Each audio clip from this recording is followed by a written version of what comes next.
I have been blessed with countless mentors. I want to talk about two very special ones, my grandmothers.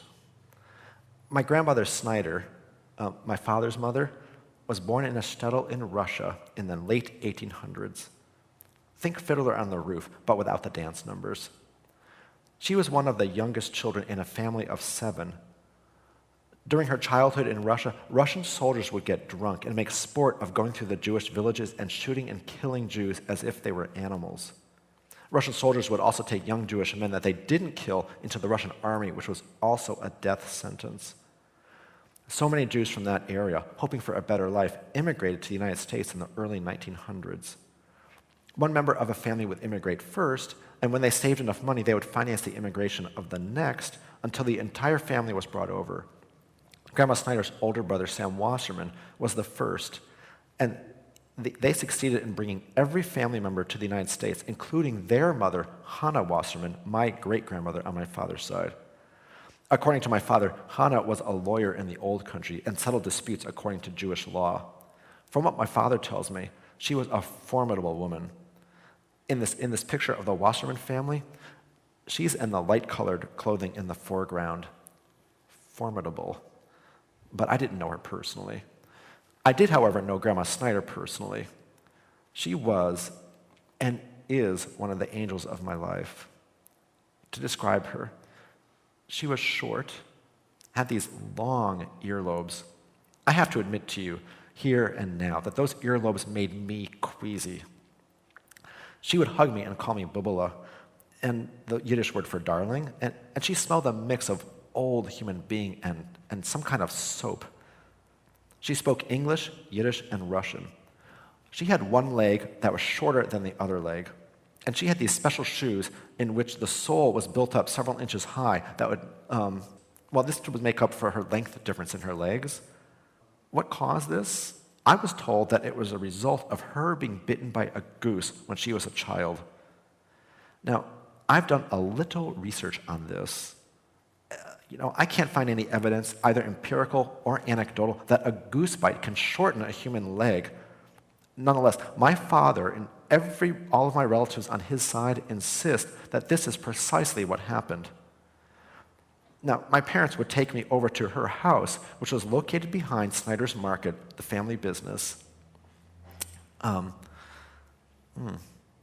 lot of good memories there. And Grandma Snyder would make lunch for us, hot dogs that she called Jewish hot dogs. Now, I'm pretty sure that they were just hot dogs that had been boiled in water. It's possible that they were kosher and she didn't know the English word for kosher. Or more likely, she didn't think that we kids would understand the word kosher. So Jewish hot dogs they were. Those hot dogs were some of the most delicious food that I've ever eaten. She cried tears of joy easily. I would be put on the piano to play my most recent pieces for her, and she would be spellbound as if I were a concert pianist. It was an awesome experience being viewed by her as a miracle, a talented one at that. Occasionally, she would tell us kids a little bit of her life in the old country. Even as a child, I knew that it was a painful topic for her. She did tell us that the floors in the old country were made of dirt. The winters there were so cold that you could toss boiling water out the window and it would freeze before it hit the ground. Villagers would never go out at night by themselves because the risk of freezing to death when you're alone was too high. Once, she told us kids about her arrival to this country, about pulling up into the New York harbor in one of these big ships. It happened to be the 4th of July, and the ship was not able to dock. And so she watched the fireworks over the Statue of Liberty from the ship's deck. I couldn't have made this up. And I don't think she could have made it up either. And as I think about it, it's incredibly picturesque, almost Hollywood. She teared up and cried at the memory. I remember asking my father, "Why is Grandma crying?" I didn't understand then how tears could be from anything other than physical pain. I understand now. Grandma Snyder was a paragon of warmth and love. She had a gentle and soft voice. She was always smiling and never yelled or lost her temper. She was the most generous and giving person I have ever known. I asked my father, Was Grandma really that happy and appreciative of her life? I was expecting a little nuance from him, maybe a memory of some family scandal. But he just said she was actually that happy and that appreciative of her life. He said that she considered herself extremely fortunate. She never imagined that she would have the opportunities and the life that would occur in the United States, and she never forgot what would have happened if her brother had not immigrated and brought the family over. She had also considered herself ugly and thought that she would never get married, especially because of that short leg. But she met her husband, Morris Snyder, my grandfather, on my father's side, in Springfield, Massachusetts, at a school for learning English for new immigrants. He had also immigrated to the United States under similar circumstances to hers. According to my father, Morris asked for Stella's hand in marriage from her older brother, Sam Wasserman, only 2 weeks after they had met. That they were very much in love was apparent to me even as a child. She really lived in a constant state of gratitude, not ever taking anything for granted, and knowing that her family and business were blessings.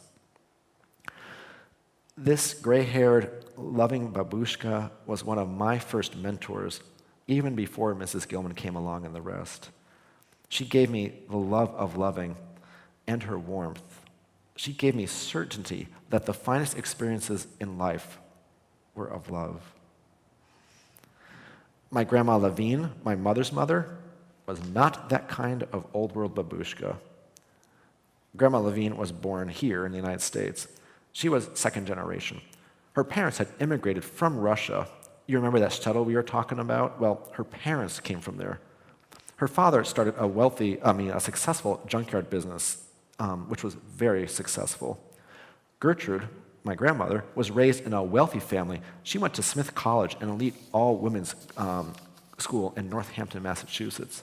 When I was older, Grandma Levine told me that when she was in college, she smoked pot. She was a world traveler.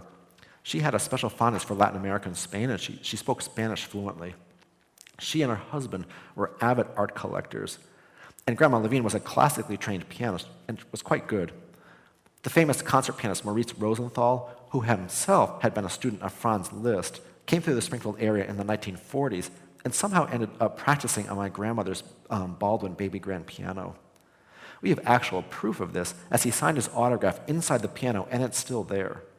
That piano ended up in the house I grew up in, and I learned how to play on it. So I have this actual physical connection to Franz Liszt via that piano, though I'm not quite as good as he was. I was also put on the piano stool to play for my Grandma Levine. This was a different experience from playing for my saintly Grandma Snyder. Where Grandma Snyder was in ecstasy listening to me play chopsticks, Grandma Levine looked at me with an alert eye and a critical ear. She was ruthless in pointing out my errors. Where Grandma Snyder was generous as a saint, Grandma Levine was a bit, how shall we say, selfish. Well, actually, she was very selfish. This selfishness emerged in full force when I was in my 20s and my parents were going bankrupt. Now, my father had worked for years for Gertrude's husband, my mother's father, at his company, which manufactured art smocks for kids to wear in art classes in grade school. When my grandfather Levine retired, he sold the business to my father. As we now know, art smocks for grade schoolers were not destined to become part of the new economy, and so my father's business failed in the 1980s. My grandparents Levine refused to defer my parents' payments to them for their business purchase, and they refused to financially help my parents, even though they themselves were millionaires. They allowed my parents to go bankrupt and lose their home. My father, who had run his own business of 30 employees, was reduced to a floor salesman at Radio Shack. My mother was a psychological wreck from the betrayal of her own parents. To this day, I still find myself blaming Levine genetics for my moments of selfishness and small-mindedness. I took to calling them the dark ones. But just as later episodes of the Star Wars saga revealed Darth Vader to be less evil than what we may have originally thought, I've been remembering the lighter side of my Grandma Levine. Even though her relationship with my parents was complex, to say the least, it was very simple with me. She adored me. She had a gigantic yard and a large vegetable garden. She would make us corn on the cob, freshly picked from her garden, and it was awesome. She showed me that if I held a buttercup under my chin would glow yellow. She interpreted this phenomenon as because I was a good person and I liked butter. What does liking butter have to do with being a good person? Well, I have no idea what that was about, but it was a tender and loving gesture. Grandma Levine would whisper in my ear that I was her favorite grandchild, and then she would swear me to secrecy. I had the feeling that all 5 of her grandchildren heard the exact same secret. Like the buttercup demonstration and the corn on the cob, this secrecy, even at the expense of my brothers and sisters, was her way of loving me. She would also teach me about her art collection, and she would take me to art museums. She came to my 6th grade class and gave a talk about Spain, complete with her large collection of artifacts, and sprinkled in with a lot of Spanish, albeit with her Jewish accent. It is hard to reconcile implacable evil and selfishness with a woman who braved my 6th grade class. This edgy woman was one of my earliest mentors. Even though it sometimes appeared that she seemed bent on my family's destruction, it turns out that she too gave me precious gifts. She gave me sharp intelligence, and just plain sharpness. Yes, I can be edgy at times. She gave me the drive to become educated and to appreciate sophisticated worldly experiences. I even followed her example to learn a foreign language as an adult, not by necessity, but just for the fun of it. She learned Spanish and lived in Spain and Latin America in the 1960s. I learned Italian and lived in Italy in the 1980s. She smoked pot in the 1920s. I smoked pot in the 1980s. Christopher and Rose, if you're seeing this, note, there are some traditions that are better not repeated. Now, my grandmothers have passed on. The piano with Maurice Rosenthal's signature resides at my parents' place in Massachusetts and is still played by my father and by me when I visit. I am a result and an inspiration of both of these remarkable women of their times. Grandma Snyder showed me how to enjoy music. My grandmother Levine showed me how to play it.